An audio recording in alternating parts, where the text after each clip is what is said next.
Good morning friends. जैसा कि कल अपन ने टॉपिक स्टार्ट किया था विलियन। विलियन चैप्टर में अपन ने 3 टॉपिक पढ़े थे। पहला अपन ने पढ़ा था विलियन क्या होता है, दूसरा अपन ने पढ़ा था कितने प्रकार के विलियन होते हैं, और तीसरा टॉपिक अपन ने स्टार्ट किया था विलियनों की सांद्रताएं। तो अपन ने पढ़ा था कि विलियनों की 2 प्रकार की सांद्रताएं होती है, गुणात्मक सांद्रताएं और मात्रात्मक सांद्रताएं। गुणात्मक सांद्रताएं कौन कौन सी होती है? जो गुणों को प्रदर्शित करती है, वो अपन पढ़ चुके थे। फिर अपन ने मात्रात्मक सांद्रताएं पढ़ना स्टार्ट किया था, जिसमें अपन ने 3 मात्रात्मक सांद्रताएं पढ़ ली थी। पहला अपन ने पढ़ा था मोलरता, दूसरा अपन ने पढ़ा था मोलरता, तीसरा अपन ने पढ़ा था मोलर। आज अपन चौथी मात्रात्मक सांद्रताओं के बारे में बात करते हैं, जिसका नाम है नॉर्मलता। क्या है? नॉर्मलता। तो कल जैसे अपन ने सांद्रताओं को पढ़ना जब स्टार्ट किया था, तो अपन ने बोला था कि किसी भी सांद्रता की परिभाषा अपने को याद करने की आवश्यकता नहीं है, अपन उसका फॉर्मूला याद करेंगे और फॉर्मूले से परिभाषा बना लेंगे। तो कल जैसे अपन ने पढ़ा था कि मोलरता बराबर क्या होती थी? विलय के मोलों की संख्या बटा विलयन का आयतन। ये अपन ने मोलरता के बारे में पढ़ा था। आज अपन बात करते हैं नॉर्मलता की। तो नॉर्मलता क्या होती है? विलय का ग्राम तुल्यांकी भार बटा विलियन का आयतन, जो किसमें होना चाहिए? लीटर में होना चाहिए। अब यदि अपने को विलियन के नॉर्मलता की परिभाषा बनानी है, तो परिभाषा बनाने के लिए अपन क्या करते हैं? नॉर्मलता के सूत्र में जो भी बटे हुए में दे रखा है उसको अपन कितना मान लेते हैं? 1। मतलब विलियन का आयतन अपन ने 1 लीटर मान लिया, तो नॉर्मलता की परिभाषा क्या होगी? 1 लीटर विलियन में उपस्थित विलय का ग्राम तुल्यांकी भार विलियन की नॉर्मलता कहलाती है।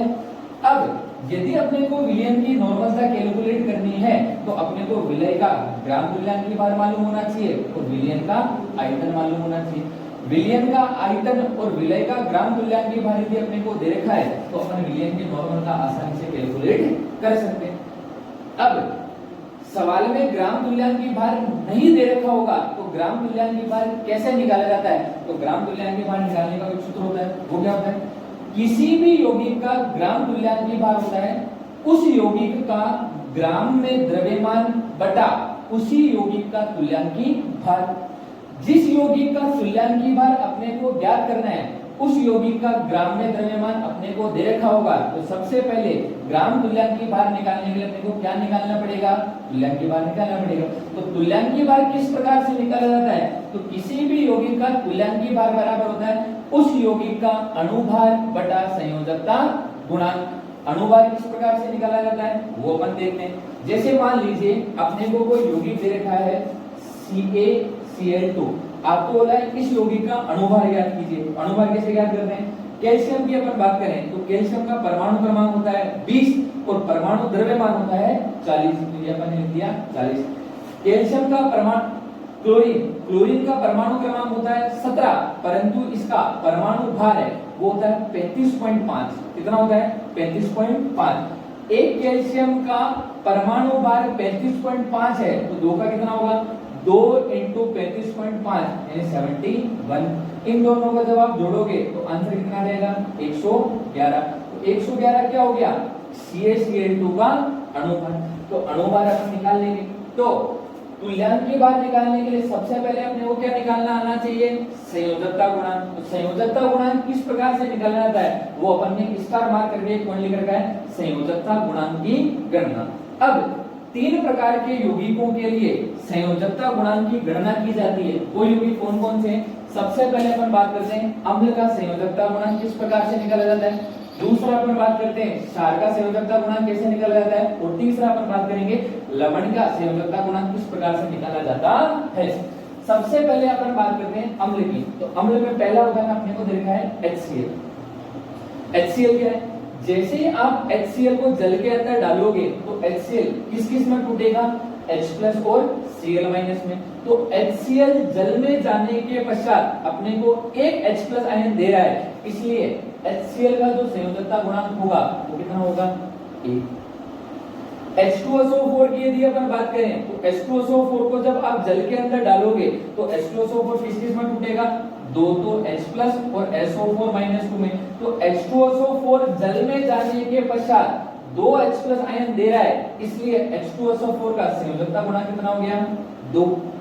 अब अपन बात करते हैं तीसरा H3PO4, चौथा H3PO3, पांचवा H3PO2। इन तीनों यौगिकों क्या संयोजकता गुणांक यदि अपने को निकालना है तो इन तीनों यौगिकों की संरचना अपने को मालूम होनी चाहिए। सबसे पहले अपन H3PO4 की संरचना की बात करते हैं। H3PO4 की संरचना कैसे बनेगी? यदि अपन बात करें फास्फोरस की तो फास्फोरस का परमाणु क्रमांक होता है 15। फास्फोरस का परमाणु क्रमांक कितना होता है? 15। फास्फोरस का परमाणु क्रमांक यदि 15 है तो इसका इलेक्ट्रॉनिक विन्यास क्या होगा? इलेक्ट्रॉनिक विन्यास होगा नियोन 3s2 3p3। नियोन होता है 10, 10 और 2 12, 12 और 3 15, अर्थात फास्फोरस के बाह्यतम कोश में कितने इलेक्ट्रॉन हैं? 5। फास्फोरस के बाह्यतम कोश में 5 इलेक्ट्रॉन है और साथ ही साथ इसके पास में 3d कक्षक है, खाली है। इसलिए फास्फोरस के बाह्यतम कोश में एक तो s कक्षक, 3 p कक्षक और 5 d कक्षक होने के कारण फास्फोरस 4 से अधिक बंध बनाने में भी समर्थ होता है। तो कैसे बनेंगे? फास्फोरस के ऊपर बात कर रहे हैं तो फास्फोरस के बाह्यतम कोश में 1 2 3 4 ये 5 इलेक्ट्रॉन बने। अब इस फास्फोरस के साथ अपने को 3 तो ऑक्सीजन जो 4 तो ऑक्सीजन जोड़ने और 3 हाइड्रोजन जोड़ने। सबसे पहले अपन लिख देते हैं ये एक ऑक्सीजन, ये दूसरा ऑक्सीजन, ये तीसरा ऑक्सीजन, ये चौथा ऑक्सीजन। अपन जानते हैं ऑक्सीजन का परमाणु क्रमांक होता है 8। कितना होता है? 8। तो इसका इलेक्ट्रॉनिक विन्यास क्या होगा? इसका इलेक्ट्रॉनिक विन्यास होगा हीलियम 2s2 2p4। हीलियम का परमाणु क्रमांक 2, 2 और 2 4, 4 और 4 8। अर्थात ऑक्सीजन के बाह्यतम कोश में कितने इलेक्ट्रॉन होते हैं? 2 और 4 6। हर ऑक्सीजन के बाह्यतम कोश में 6 इलेक्ट्रॉन होते हैं। 2 2 4 2 6, 2 2 4 2 6, 2 2 2 4 2 6, 2 2 4 2 6। अब अपने को 3 हाइड्रोजन जोड़ने हैं तो ये अपन ने लिख दिया पहला हाइड्रोजन, ये अपन ने लिख दिया दूसरा हाइड्रोजन, ये अपन ने लिख दिया तीसरा हाइड्रोजन। हाइड्रोजन का इलेक्ट्रॉनिक विन्यास होता है 1s1, अर्थात हाइड्रोजन के बाह्यतम कोश में 1 इलेक्ट्रॉन होता है। इस हाइड्रोजन के बाह्यतम कोश में 1, इस हाइड्रोजन के बाह्यतम कोश में भी 1, इस हाइड्रोजन के बाह्यतम कोश में भी 1। इस ऑक्सीजन को अस्तर पूरा करने के लिए 2 इलेक्ट्रॉन चाहिए तो ये क्या करेगा? 1 इलेक्ट्रॉन की साझेदारी फास्फोरस के साथ, 1 इलेक्ट्रॉन की साझेदारी हाइड्रोजन के साथ। इस वाले ऑक्सीजन को भी अस्तर पूरा करने के लिए 2 इलेक्ट्रॉन चाहिए तो 1 इलेक्ट्रॉन की साझेदारी फास्फोरस के साथ, 1 इलेक्ट्रॉन की साझेदारी हाइड्रोजन के साथ। इस ऑक्सीजन को अस्तर पूरा करने के लिए 2 इलेक्ट्रॉन चाहिए तो 1 इलेक्ट्रॉन की साझेदारी फास्फोरस के साथ, 1 इलेक्ट्रॉन की साझेदारी हाइड्रोजन के साथ। इस ऑक्सीजन को अस्तर पूरा करने के लिए 2 इलेक्ट्रॉन चाहिए और फास्फोरस के साथ में भी 2 इलेक्ट्रॉन है। ये वाला ऑक्सीजन इसके साथ में क्या करेगा? 2 इलेक्ट्रॉन की साझेदारी कर लेगा। इस ऑक्सीजन, इस ऑक्सीजन, इस ऑक्सीजन और इस ऑक्सीजन चारों के अस्तर पूर्ण हो गए। यदि अपन H3PO4 की संरचना को ढंग से देखें तो अपने को मालूम चला कि तीनों हाइड्रोजन अधिक विद्युत ऋणी तत्व ऑक्सीजन के साथ में जुड़ा हुआ है। तो जैसे आप H3PO4 को जल के अंदर डालोगे तो ये वाला हाइड्रोजन, ये वाला हाइड्रोजन और ये वाला हाइड्रोजन तीनों ही हाइड्रोजन H+ के रूप में जल में चले जाएंगे। अर्थात H3PO4 अपने को 3 H+ आयन देता है, इसलिए H3PO4 का संयोजकता गुणांक कितना होगा? 3। अब अपन बात करते हैं H3PO3 की। H3PO4 के अंदर 4 ऑक्सीजन थे, यहाँ कितने ऑक्सीजन हैं? 3, यानी एक ऑक्सीजन अपने को कम करना है। तो एक ऑक्सीजन अपन किस प्रकार से कम करते हैं? इस वाले ऑक्सीजन को तो आप एज इट इज छोड़ दो, इन तीनों में से कोई सी भी ऑक्सीजन कम कर दो। तो मान लो यहाँ अपन एक ऑक्सीजन कम कर देते हैं तो हाइड्रोजन को यहाँ जोड़ देते हैं। तो H3PO4 के अंदर तो तीनों हाइड्रोजन अधिक विद्युत ऋणी ऑक्सीजन के साथ में जुड़ी हुई थी, तो तीनों हाइड्रोजन H+ के रूप में बाहर निकल रही थी। परंतु H3PO3 के अंदर केवल 2 ही हाइड्रोजन अधिक विद्युत ऋणी ऑक्सीजन के साथ में जुड़ी हुई है। तो ये 2 हाइड्रोजन तो H+ आयन के रूप में निष्कासित होगी, परंतु ये वाले हाइड्रोजन H+ के रूप में निष्कासित नहीं होगी। ये दोनों हाइड्रोजन यदि H+ के रूप में निष्कासित हुई तो H3PO3 ने कितने H+ आयन दिए? 2, इसलिए इसका संयोजकता गुणांक 2। उसके बाद में अपन बात करते हैं H3PO2 की। इसके अंदर 4 ऑक्सीजन थे, इसके अंदर एक ऑक्सीजन कम हो गया, इसके अंदर एक ऑक्सीजन और कम हो गया। आप क्या करो? इस ऑक्सीजन को तो एज इट इज छोड़ दो, इन दोनों में से कोई सी भी एक ऑक्सीजन कम कर दो। एक ऑक्सीजन अपन ने जब हटाई तो ये वाली हाइड्रोजन आगे यहाँ चिपक गई। H3PO2 के अंदर केवल एक ही हाइड्रोजन अधिक विद्युत ऋणी ऑक्सीजन के साथ में जुड़ी हुई है, तो ये हाइड्रोजन तो H+ के रूप में बाहर निकलेगी, परंतु ये दोनों हाइड्रोजन H+ के रूप में बाहर नहीं निकलेगी। तो H3PO2 कितने H+ आयन दे रहा है? 1, इसलिए इसका संयोजकता गुणांक भी कितना हुआ? 1। अर्थात अम्ल का संयोजकता गुणांक किस प्रकार से निकाला जाता है? जब कोई अम्ल जलीय विलयन में जितने H+ आयन देता है वही उसका संयोजकता गुणांक होता है। ये इसके सारे उत्तर। अब अपन बात करते हैं क्षार की। तो क्षार क्या होता है? जो जलीय विलयन में OH- आयन देता है वह क्षार कहलाता है। तो जैसे ही आप NaOH को जल के अंदर डालोगे तो NaOH किस किस में टूटेगा? Na+ और OH- में। NaOH एक OH- आयन दे रहा है, इसलिए NaOH का संयोजकता गुणांक 1। उसके बाद में जैसे दे रखा है CaOH होल ट्वाइस, इसको जब आप जल के अंदर डालोगे तो ये किस किस में टूटेगा? कैल्शियम +2 और 2 OH- में। तो ये कितने OH- आयन दे रहा है? 2, इसलिए इसका संयोजकता गुणांक भी 2। AlOH होल ट्वाइस को आप जब जल के अंदर डालोगे तो ये कितने OH- आयन दे देगा? 3, इसलिए इसका संयोजकता गुणांक 3। अर्थात अम्ल का संयोजकता गुणांक कि वह कितने H+ दे रहा है। क्षार का संयोजकता गुणांक मतलब क्षार कितने OH- आयन दे रहा है। अब अपन बात करते हैं लवण की। लवण का संयोजकता गुणांक किस प्रकार से निकाला जाता है वो बच्चे करते हैं। जैसे मान लीजिए अपने को कोई यौगिक दे रखा है NaCl। जैसे आप NaCl को जल के अंदर डालोगे तो NaCl किस किस में टूटेगा? Na+ और Cl- में। Na के ऊपर टोटल पॉजिटिव चार्ज +1, Cl के ऊपर टोटल नेगेटिव चार्ज -1, यानी NaCl के अंदर टोटल पॉजिटिव चार्ज भी +1 है और टोटल नेगेटिव चार्ज भी -1 है। तो NaCl का संयोजकता गुणांक कितना होगा? 1। CaCl2 का संयोजकता गुणांक यदि अपने को निकालना है तो CaCl2 कैसे टूटेगा? ढंग से देखना भाई, इसको अपने को तोड़ना है। तो CaCl2, Cl के नीचे 2 लिखा हुआ है, 2 को आप इधर भेज दो। Ca के नीचे कुछ भी नहीं लिखा हुआ है, आप 1 मान लो, 1 को इधर भेज दो। 2 को जब आप इधर भेजोगे तो कैल्शियम के ऊपर आवेश कितना जाएगा? +2, प्लस 1 को जब आप इधर भेजोगे तो Cl के ऊपर आवेश कितना आएगा? -1। कैल्शियम है कितने? 1। Cl कितने हैं? 2। तो आप इसको किससे गुणा कर दो? 2 से। 1 कैल्शियम के ऊपर आवेश +2, 1 Cl के ऊपर आवेश -1, तो 2 पे कितना होगा? -2। अर्थात इस यौगिक के अंदर कुल धनात्मक और कुल ऋणात्मक आवेश है 2, इसलिए इसका जो संयोजकता गुणांक होगा वह संयोजकता गुणांक कितना होगा? 2। अब अपन बात करते हैं जैसे AlCl3 की। AlCl3 कैसे टूटेगा? 3 को इधर भेजोगे, एल्यूमिनियम के ऊपर आवेश +3, 1 को जब आप इधर भेजोगे तो Cl के ऊपर आवेश -1। Cl है कितने? तो अभी अपन ने पढ़ा था लवण का संयोजकता गुणांक कैसे निकाला जाता है। उसमें उपस्थित कुल धनात्मक और कुल ऋणात्मक आवेश का मान वही उसका संयोजकता गुणांक होता है। जैसे अपन ये वाला एग्जांपल लेते हैं, Al2SO4 होता है, ये कैसे कैसे टूटेगा? ढंग से देखना भाई। 3 को आप इधर भेज दो, 3 को जब आप इधर भेजोगे एल्यूमिनियम के ऊपर आवेश कितना आ गया? +3।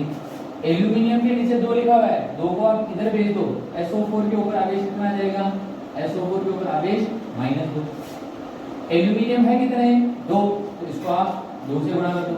SO4 कितने? 3, तो आप इसको किससे गुणा कर दो? 3 से। एक एल्यूमिनियम के ऊपर आवेश +3 है, तो 2 पे कितना होगा? +6। SO4 के ऊपर आवेश -2 है, तो 3 पे कितना होगा? -6। अर्थात Al2SO4 होल ट्वाइस के अंदर कुल धनात्मक और कुल ऋणात्मक आवेश का मान 6 है, इसलिए इसका जो संयोजकता गुणांक होगा वह संयोजकता गुणांक कितना है? 6। अब 4 मात्रात्मक सांद्रताएं अपन पढ़ चुके हैं, मोलरता, मोललता, मोलंश, नॉर्मलता। अब अपन बात करते हैं नॉर्मलता एवं मोलरता में क्या संबंध होता है। तो अपन जानते हैं विलयन की नॉर्मलता ज्ञात करने का सूत्र होता है विलय का ग्राम तुल्यांकी भार बटा विलयन का आयतन, जो किसमें होना चाहिए? लीटर। अब नॉर्मलता को अपन ने नॉर्मलता ले लिया। अपन जानते हैं विलय का ग्राम तुल्यांकी भार क्या होता है? विलय का ग्राम में द्रव्यमान बटा उसका तुल्यांकी भार, जबकि विलयन के आयतन को जो अपन ने लीटर में लिखा है उसको अपन ने एज इट इज छोड़ दिया। विलय का ग्राम में द्रव्यमान एज इट इज, तुल्यांकी भार को आप क्या लिख सकते हो? अणुभार बटा संयोजकता गुणांक, जबकि विलयन का आयतन जो अपन ने लीटर में ले रखा है वो एज इट इज। अणुभार बटा संयोजकता गुणांक है, तो संयोजकता गुणांक जब ऊपर जाएगा तो गुणा में आ जाएगा, ये वाला टर्म बन गया। अब अपन जानते हैं विलय का ग्राम में द्रव्यमान बटा विलय का अणुभार क्या होता है? विलय के मोलों की संख्या। विलयन का आयतन एज इट इज, संयोजकता गुणांक भी एज इट इज। आप विलय के मोलों की संख्या बटा विलयन का आयतन यदि अपन ने लीटर में लिखा है, इस पूरे को आप क्या बोल सकते हो, मोलरता। अर्थात विलयन की जो नॉर्मलता होती है वो किसके बराबर होती है, विलयन की मोलरता इनटू विलय के संयोजकता गुणांक के गुणनफल के बराबर होती।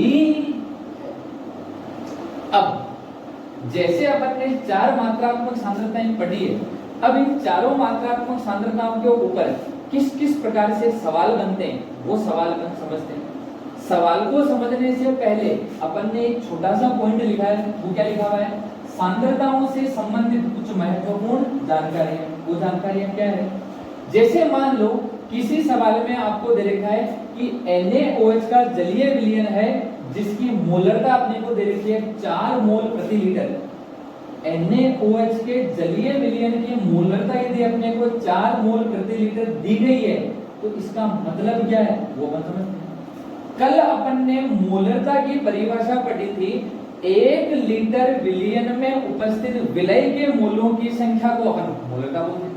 तो NaOH के जलीय विलयन की मोलरता यदि 4 मोल प्रति लीटर है, इसका मतलब 1 लीटर विलयन में NaOH के मोलों की संख्या कितनी है, 4। 1 लीटर विलयन में उपस्थित NaOH के मोल कितने हैं, 4।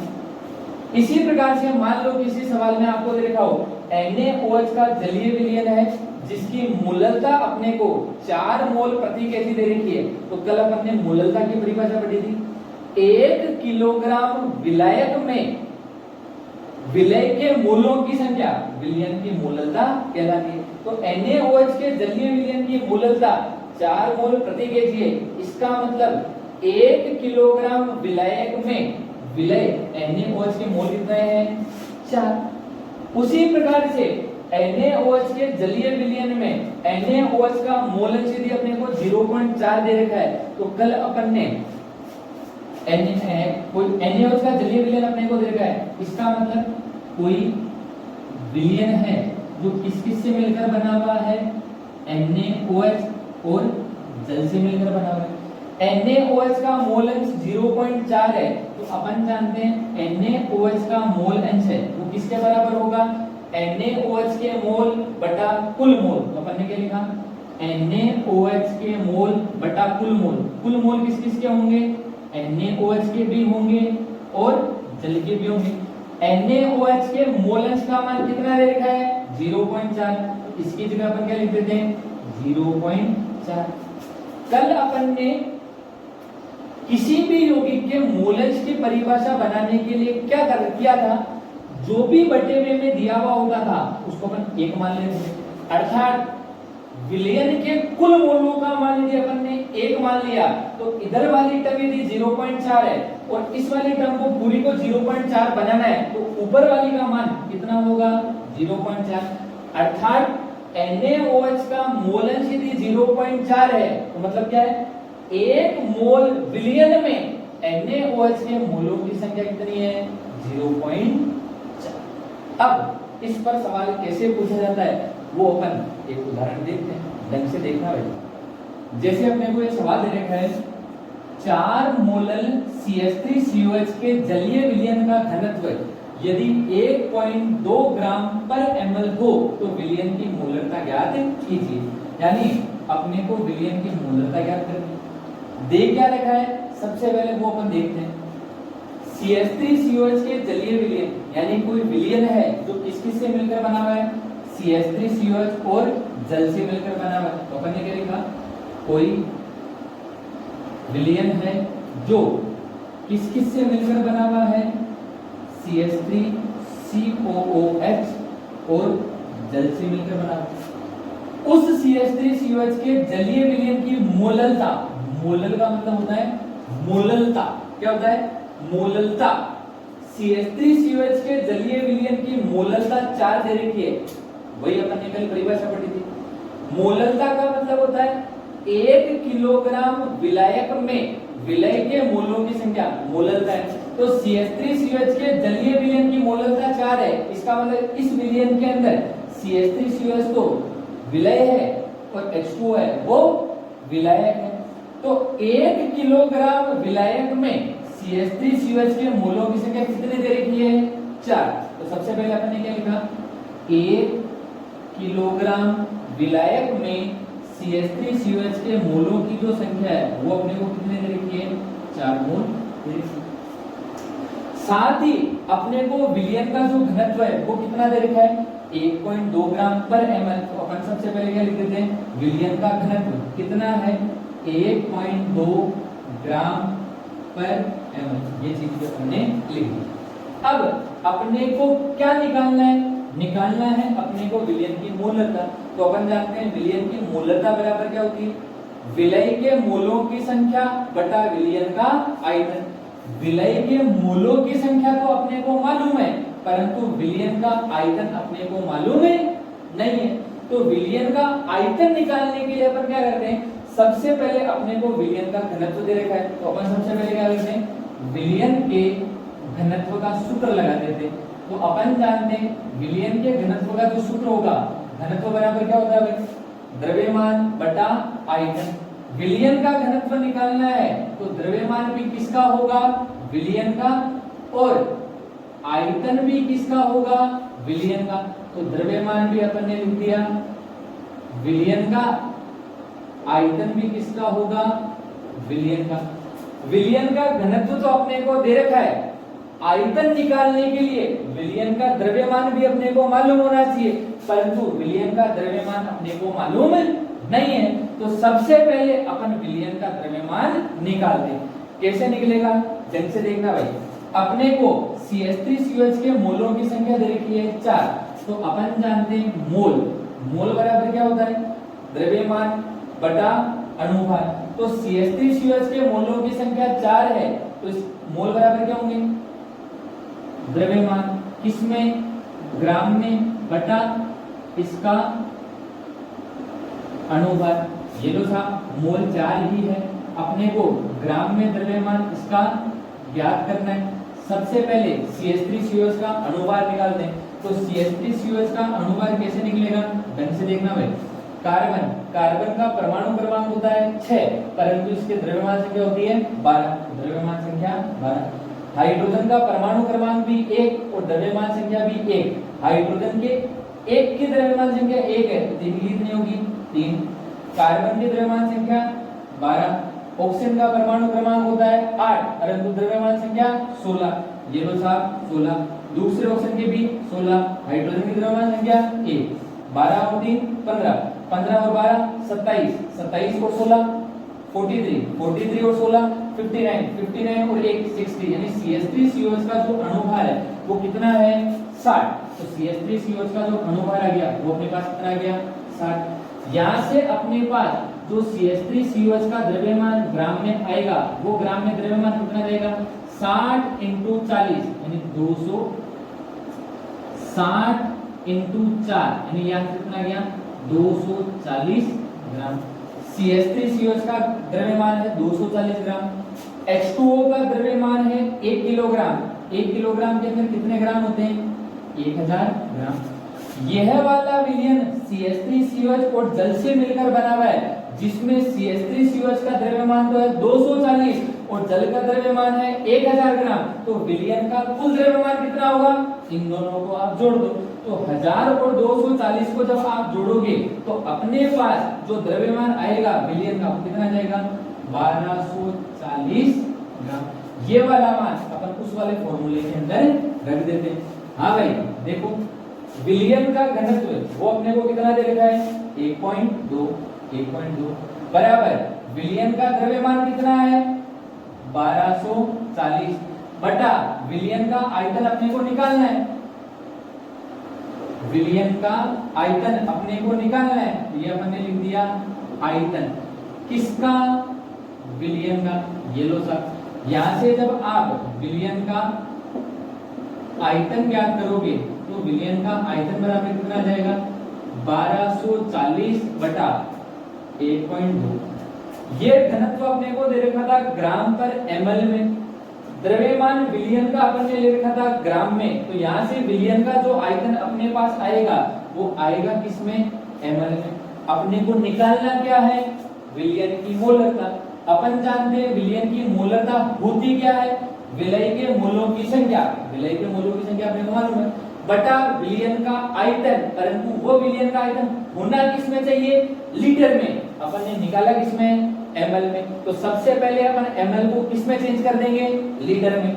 ml को यदि लीटर में चेंज करना है तो आप 1000 से भाग दे दो। ये अपन ने क्या लिख दिया, 1240 बटा 1.2 तो है, इसमें अपन ने 1000 का भाग भी लगा दिया।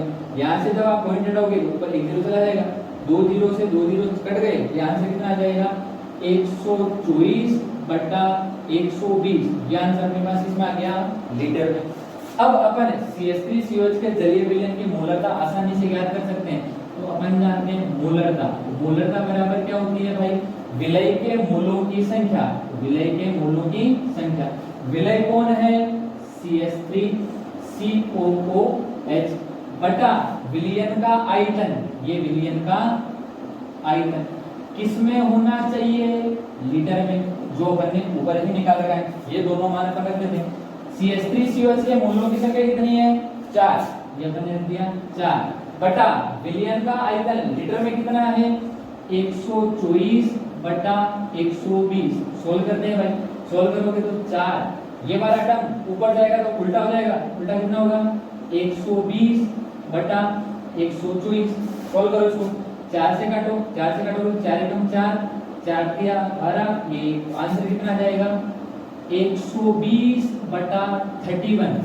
मोलरता का मात्रक, मोल का मात्रक मोल, विलयन का आयतन अपन ने लीटर में ले लिया, तो आंसर कितना आ जाएगा मोल प्रति लीटर।